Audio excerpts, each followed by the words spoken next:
Tudo é para a honra e para a glória do teu santo nome. Eu peço que o Senhor toque nos lábios da Tati, para que ela possa entregar aquilo que o Senhor já ministrou no coração dela, Pai. Senhor, estamos aqui de coração aberto, com nossos ouvidos atentos e queremos aprender e alimentar o nosso espírito. Usa ela, Senhor, com autoridade e temor. Em nome de Jesus. Amém. Amém. Então, a leitura hoje é de Atos dos Apóstolos, capítulo 20. Eu vou ler da NVI. Cessado o tumulto, Paulo mandou chamar os discípulos e, depois de encorajá-los, despediu-se e partiu para a Macedônia. Viajou por aquela região, encorajando os irmãos com muitas palavras, e, por fim, chegou à Grécia, onde ficou 3 meses. Quando estava a ponto de embarcar para a Síria, os judeus fizeram uma conspiração contra ele.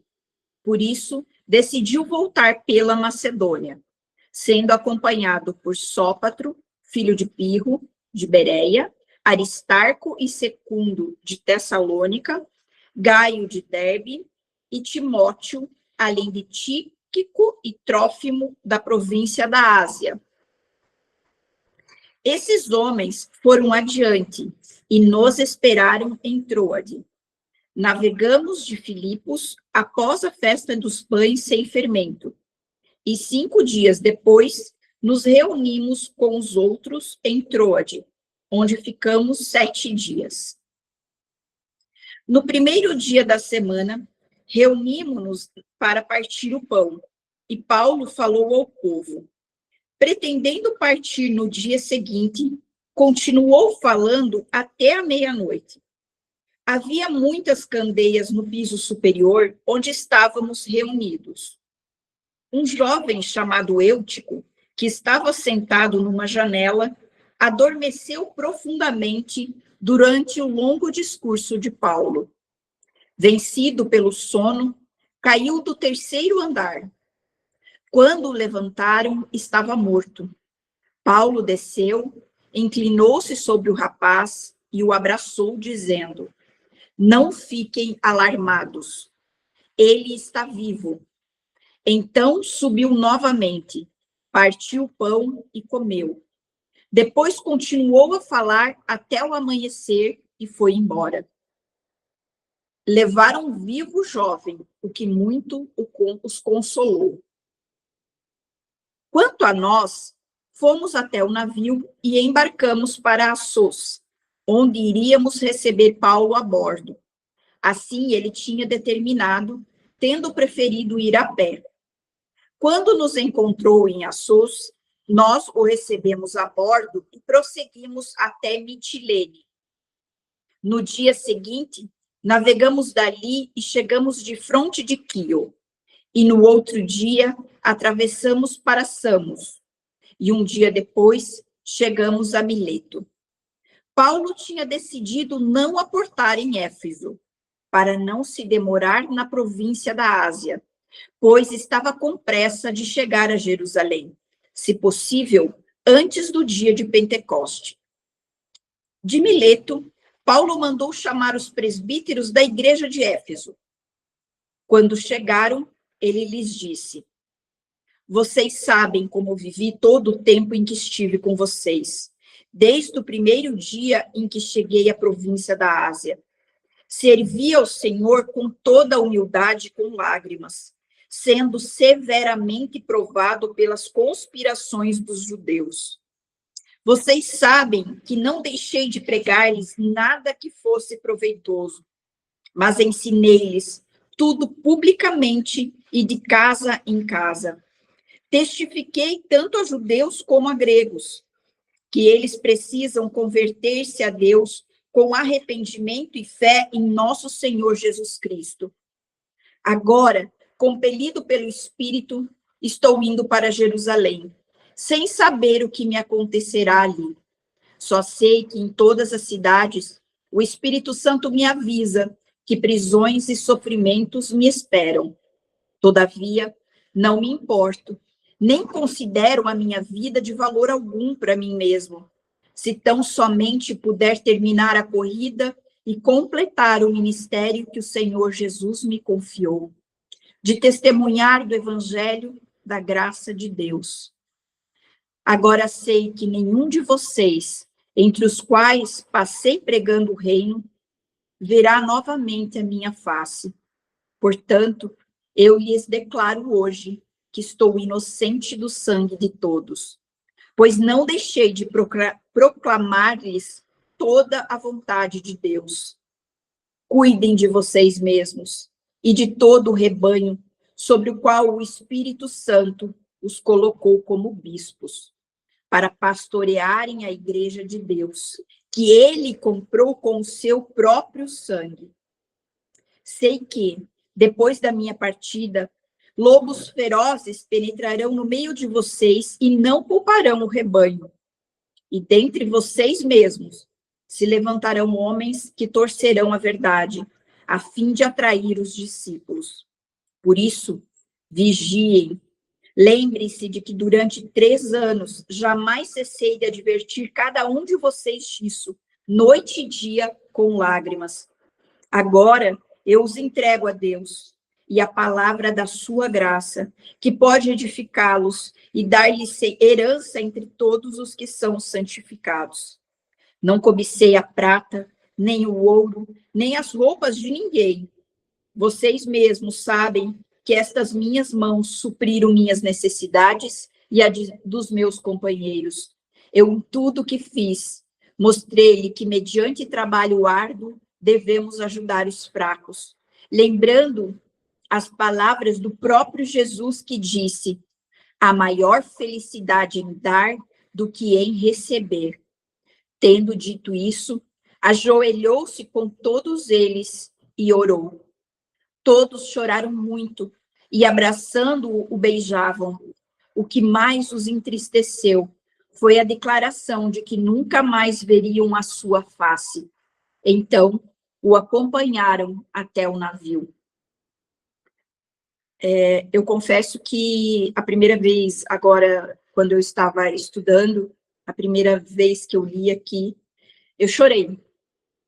Eu chorei porque foi uma carta de muito amor, foi uma carta de despedida, foi um capítulo onde Paulo mostra todo o ministério dele, todo o amor que ele tinha pela igreja, e foi lindo, né? Eu não sei se eu vou conseguir passar isso para vocês, mas eu achei esse capítulo aqui maravilhoso, maravilhoso. Ali, como foi o capítulo 19, eles estavam em Éfeso, né? Então, e depois daquele todo alvoroço que aconteceu ali, eles saíram de Éfeso e foram para Macedônia. Isso aconteceu, eu até olhei aqui, ó, Atos 20 aconteceu por volta de 56 a 57 depois de Cristo, durante a 3ª viagem missionária de Paulo. Naquele período, o Império Romano, que dominava toda a região, e os cristãos, eles viviam sob constante ameaça, tanto da oposição judaica, quanto do paganismo romano. E ali, Paulo, ele já tinha passado, então, 3 anos em Éfeso, né? E ele se despede, então, porque ele decidiu seguir para Macedônia, então ali ele se despede dos irmãos que estavam ali, dos discípulos. E olha ali, já no primeiro versículo, depois de encorajá-los, despediu-se e partiu para Macedônia. Então, alguns irmãos iam com eles, alguns discípulos iam com eles, com ele, né? Inclusive Lucas que escreveu, porque várias vezes ele fala, né? Nós o encontramos e tal, então Lucas também estava com ele. Ali, então, eles saíram de Éfeso, foram para Macedônia, viajaram, saíram ali da Ásia e chegaram a Troade. Navegamos de Filipos até a Troade. Então, ele na real, ali, ele foi seguindo um trajeto onde ele já tinha passado, aberto igrejas, e ali já tinha discípulos. E em todos os momentos ele ia encorajando o povo e reforçando a igreja que se encontrava nessas cidades. Quando ele chegou ali em Troade, onde ele ficou 7 dias, ele, no primeiro, esse aqui eu achei bem interessante, ali no versículo 7, fala assim: no primeiro dia da semana, reunimos para partir o pão. Aqui é a primeira vez que foi registrado um culto num domingo, porque o primeiro dia da semana aqui é domingo, tá? Então, na Bíblia foi a primeira vez que está registrado um culto no domingo. E Paulo falou ao povo. E ele deve ter falado bastante, porque ali ele fala, né, que já estavam cansados. E o jovem Eutico, que estava sentado no terceiro andar, adormeceu e caiu do terceiro andar. E quando levantaram ele, ele estava morto. Então, Paulo, ele abraçou e disse: não fiquem alarmados, ele está vivo. Ele estava morto. Só que a fé de Paulo ali, a presença do Espírito Santo, por que eu forço isso? Ele estava morto, porque que fala, ele estava morto. E eu já ouvi pregação falando que não, ele estava dormindo. Não, aqui estava escrito, ele estava morto. Então, ele ressuscitou. A Paulo, ele ressuscitou. Não fiquem alarmados, ele está vivo. Então, subiu novamente, partiu o pão e comeu. E então, depois que o Eutico caiu, morreu, e Paulo ressuscitou ele voltou, comeram e depois saíram, né? Levaram ele vivo, jovem, consolou e deu tudo certo. Daí, ali, continuando. No 13. Quanto a nós, fomos até o navio e embarcamos, onde iríamos receber Paulo. Só que Paulo quis ir a pé. Então, todos eles foram de navio, porque naquela época eles viajavam tanto de navio como por terra. E ali, então, ele foi por terra e encontrou os discípulos em Mileto. Ali no 16. Paulo tinha decidido não aportar em Éfeso, para não se demorar na província da Ásia, pois estava com pressa de chegar a Jerusalém. Aqui foi muito forte quando eu li isso daqui, porque ele sabia que em Jerusalém ele ia ser preso, né? Mais tarde ali a gente vê em outro versículo. Mas aqui, quando ele foi para Macedônia e depois voltou ali para Mileto, ele não quis voltar para Éfeso. Então, ele parou ali em Mileto e pediu que o mensageiro fosse até Éfeso chamar os presbíteros, os líderes da igreja, para que eles viessem até Mileto, porque ele tinha a última mensagem para dar para eles, né? Uma despedida. E porque ele tinha pressa de chegar a Jerusalém. Então, ali, quando chegaram, daí ali ele prega. O que ele está ali, a partir do verso 18? Quando chegaram, ele lhes disse: vocês sabem como vivi todo o tempo que estive com vocês, desde o primeiro dia que cheguei à província da Ásia. O testemunho dele, desde o primeiro dia que ele colocou os pés ali, a forma que ele viveu foi um testemunho. Não foi só a forma que ele falava, mas a forma que ele viveu, ele testemunhou, ele era uma carta aberta do evangelho. Vocês sabem que não deixei de pregar-lhes nada de que fosse proveitoso, mas ensinei-lhes tudo publicamente de casa em casa. Então, ele foi de casa em casa pregando o evangelho, ele pregou a verdade. Testifiquei tanto a judeus como a gregos, que precisavam converter-se a Deus com arrependimento e fé em nosso Senhor Jesus Cristo. Então, ele falava a verdade, ele pregava arrependimento de casa em casa. Olha o trabalho dele. E ali ele estava falando isso para os líderes, para quê? Tipo, testemunhando, este é o verdadeiro evangelho. É isso, é dessa forma que vocês têm que fazer.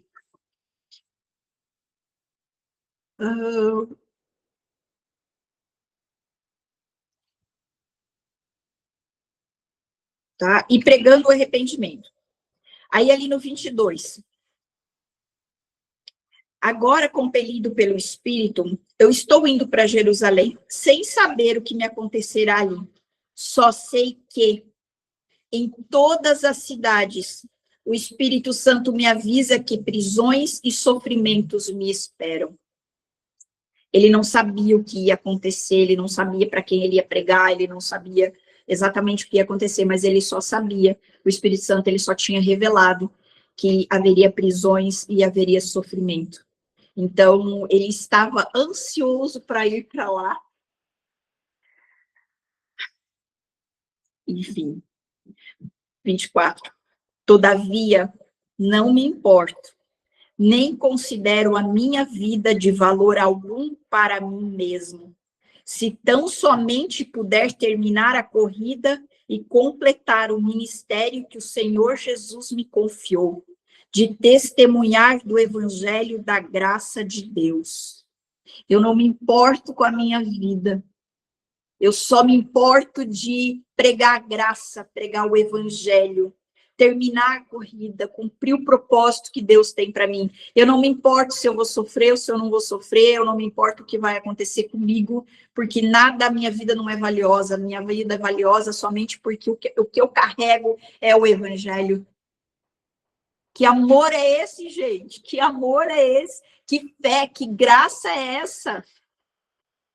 Agora, no 25, agora sei que nenhum de vocês, entre os quais passei pregando o reino, verá novamente a minha face. Aqui ele já estava falando que ele ia morrer, que ele sabia que ele nunca mais ia voltar, então ele estava se despedindo. Portanto, eu lhes declaro hoje que estou inocente do sangue de todos. Combati o bom combate, guardei a fé, preguei o evangelho. Vocês não vão mais viver, mas eu estou livre do sangue de vocês, porque eu cumpri tudo aquilo que eu precisava cumprir. Eu declarei a verdade, eu proclamei o reino de Deus, o amor dele. Cuidem de vocês mesmos.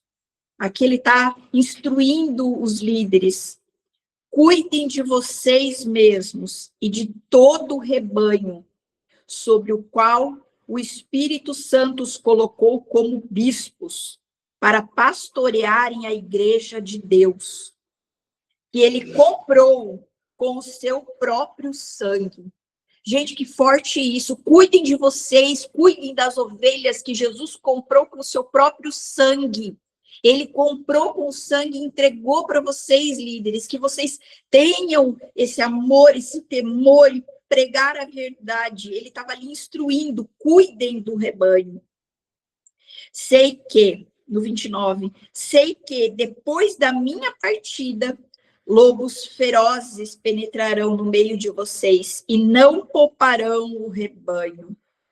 E dentre vocês mesmos se levantarão homens que torcerão a verdade, a fim de atrair os discípulos. Dentro das igrejas, os líderes, desde aquela época, já havia os lobos que entravam dentro da igreja e pregavam de acordo com as suas vontades e desviava os seus discípulos. Desde aquela época, Paulo já estava advertindo. Por isso, vigiem. Por isso, meus irmãos, que a gente vigie, que a gente conheça a palavra para não sermos enganados. Lembre-se de que durante 3 anos jamais cessei de advertir cada um de vocês disso, noite e dia com lágrimas. Agora eu os entrego a Deus e a palavra da sua graça, que pode edificar e dar-lhe herança entre todos os que são santificados. A graça de Deus é que santifica, a graça de Deus é que edifica a igreja. A graça de Deus é que nos entrega como herança aos santificados a promessa. É a graça de Deus, é a graça de Deus que nos revela Cristo, é a graça de Deus que nos perdoa do pecado, é a graça de Deus que nos edifica, é a graça de Deus que nos limpa, é a graça de Deus que nos ajuda a não pecar mais. ali no 33, não cobicei a prata, nem o ouro, nem as roupas de ninguém. Aqui ele tinha um ministério sacrificial, ele não estava cobiçando nada, ele não estava querendo nada para ele, até porque antes ali ele já falou, da minha vida eu não tenho nada de precioso, o que eu tenho de precioso é o evangelho. Aqui mostra esse amor sacrificial, esse ministério sacrificial que Paulo tinha. Vocês mesmos sabem que estas minhas mãos supriram minhas necessidades, porque ele trabalhou, ele não ficou dependente só dos outros, não que seja errado, tá, gente? Isso não é erro, mas aqui ele está mostrando qual era o ministério dele, tá? Aos meus companheiros. Em tudo que fiz, mostrei-lhe que, mediante trabalho árduo, devemos ajudar os fracos, lembrando as palavras do próprio Senhor Jesus, que disse: a maior felicidade em dar do que receber. Tendo dito isto, ajoelhou-se com todos eles e orou. Todos choraram muito e, abraçando-o, o beijavam. O que mais os entristeceu foi a declaração de que nunca mais veriam a sua face. Então o acompanharam até o navio. Eu vou colocar algumas coisas aqui que eu anotei durante o meu estudo. Paulo, ele convoca os líderes da igreja de Éfeso para Mileto, não apenas para se despedir, mas para instruir, para advertir, alerta para a necessidade de discernimento espiritual. Essa palavra, Paulo, ele também fala que a gente precisa ter discernimento espiritual, que a gente precisa vigiar em todo o tempo. O serviço dele, né, não foi motivado por ganância ou por benefício próprio. Paulo, ele tinha um ministério genuíno, sacrificial e desinteressado. Ele perseverou mesmo nas lutas e dificuldades, mostrava o evangelho em sua vida, aquilo que eu falei no começo. Ele testificava, a vida dele já era o testemunho do evangelho. E esse capítulo, ele fala ali como ele instrui os líderes, né?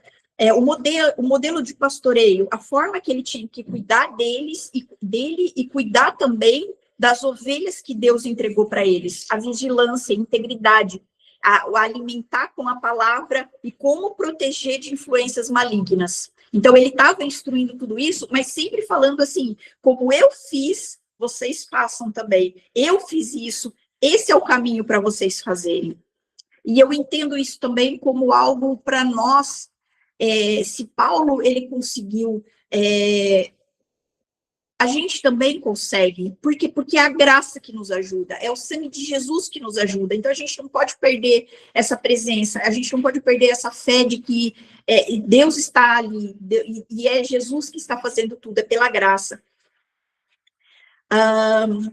Muito forte, alguns versículos aqui que eu anotei. Paulo disse: estou limpo do sangue de todos. Ele dedicou sua vida a pregar o evangelho, a verdade de Deus, sem medo, sem hesitação. Ele foi corajoso. Ele passou por todas as tribulações, ele disse que tudo posso naquele que me fortalece. Então, todas as cartas de Paulo, todas as mensagens dele, gente, o amor dele é tremendo. Ele sacrificou a vida dele para realmente nos ensinar e nos levar para Cristo. Outro versículo que me chamou muito a atenção é no 23, ali no 24. Senão o espírito de cidade em cidade me revela, dizendo que me esperam visões e tribulações. Ele sabia que a vida dele era esse sacrifício. Mas em nada tenho a minha vida por preciosa, contanto que cumpra com alegria a minha carreira e o ministério que recebi do Senhor Jesus para dar testemunho do evangelho da graça de Deus. Gente, isso me envergonhou de uma maneira. Me envergonhou de uma maneira quando eu li, porque às vezes a gente no ministério, qualquer coisinha que acontece, a gente já desaba. Qualquer coisinha que acontece, ou qualquer coisona que acontece, a gente já desfalece, a gente já se enfraquece. E não só no ministério, mas na vida também, né? Às vezes a gente demora para receber uma bênção, ou um milagre, ou alguma coisa assim, a gente já desfalece. E ele, em todo o ministério dele, ele passava não só abrindo igrejas, mas fortalecendo todos a continuarem, a perseverarem mesmo na tribulação. Outro versículo me chamou atenção: o Espírito Santo vos constituiu bispos, no 28. Comprados pelo sangue de Jesus. E será que a gente tem cuidado da noiva não só como líderes, porque nem todos aqui são líderes ou têm algum ministério, mas eu digo de cristão. Será que a gente tem realmente cuidado dos nossos, não só ministerialmente, mas cuidado da nossa família que Deus nos deu, cuidado dos filhos, cuidado sabe? Esse tipo de situação. Será que o nosso coração realmente ele tem amado e cuidado de todos? Será que a gente tem vigiado como é para vigiar? Ou será que a gente está sendo levado com as influências deste mundo? Então, tudo isso também nos faz esse questionamento, sabe? Como eu estou liderando o povo que Deus colocou nas minhas mãos? Seja meu marido, seja meus filhos, seja meus empregados, seja, né, o ministério, enfim. Então, é um questionamento também. E eu gostaria só de anotar algumas palavras que me frisaram, e eu gostaria de frisar aqui também, o que eu achei, as palavras-chave desse capítulo: soberania de Deus, ministério sacrificial, presença do Espírito Santo, graça de Deus, relacionamentos, perseverança, discernimento, vigilância e verdade. Que a gente se mantenha posicionados, buscando sempre a verdade, buscando a santidade, e com perseverança a gente continue caminhando. Amém? A palavra é essa. Espero que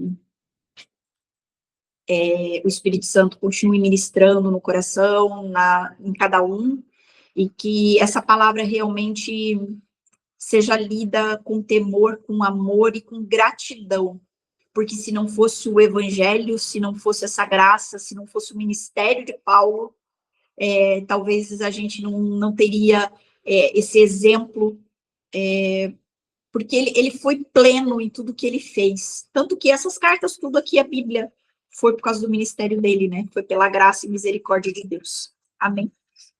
Alguém gostaria de falar alguma coisa? Não? Então, vamos orar? Senhor, nosso Deus e Pai, nós te agradecemos por este momento na tua presença, por essa palavra, Senhor, por nos mostrar este ministério sacrificial, essa perseverança no meio das tribulações, ó Pai, por nos encorajarmos, Senhor Deus, através dessa palavra, Senhor, e que o Senhor Deus venha nos ensinar, ó Pai, através da sua graça, Senhor Deus, com a sua misericórdia, Pai, para que a gente possa cada vez mais nos arrependermos dos nossos pecados, Senhor, e sermos cheios da sua presença, Pai. Obrigada, Senhor Deus, por essa palavra, Pai. Dai-nos, Senhor Deus, uma noite, Pai, em meditação também sobre ela, Deus, para que a gente possa ser revelado, ó Pai, se alguma coisa que há, Senhor, em nós, que ainda pode ser melhorado, ó Pai, mostra-nos em nome de Jesus, ministra, Espírito Santo, tu tens total liberdade para ministrar essa palavra, Pai, na nossa mente, no nosso coração. Obrigada, Senhor Deus, mais uma vez por este momento, por tua palavra que é viva, Senhor. Te agradecemos por cada propósito, Senhor, e sabemos que tu és fiel e tu tem cumprido, Senhor Deus, todas as promessas, todos os propósitos, e esse é o nosso desejo, Pai. Que a gente viva aqui na terra, Pai, que a gente cumpra o propósito que tu tens para cada um de nós. Em nome de Jesus, clamamos por tua presença e por tua graça. Amém, e graças a Deus. Amém. Boa noite, gente.